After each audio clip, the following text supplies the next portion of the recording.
तो वो खा लेता है। अब उसके बाद नाग अपना बहुत बड़ा सा मुंह करता है। अब मुंह के बड़े करने के बाद तो इस तरह नाग वो जो रहता है बहुत बड़ा मुंह बनाता है।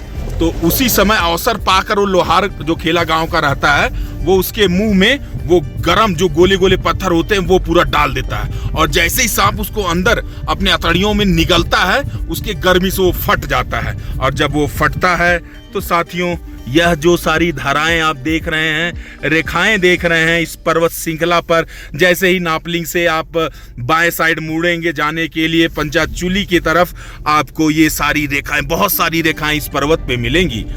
तो कुल मिलाकर यह किंवदंती थी 2 पहाड़ों की। जब आप धार चूला से पंचाचूली के रास्ते पे आएंगे, खेला गांव के उस पहाड़ की कहानी बताया मैंने।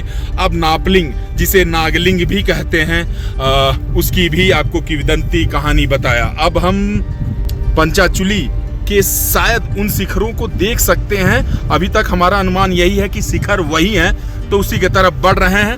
अब चलिए थोड़ा ड्राइविंग पे ध्यान रखकर थोड़ा सा खींच देते हैं गाड़ी और सही समय पे पहुंच जाते हैं। हर हर महादेव, जय शिव शंभू, जय भोलेनाथ।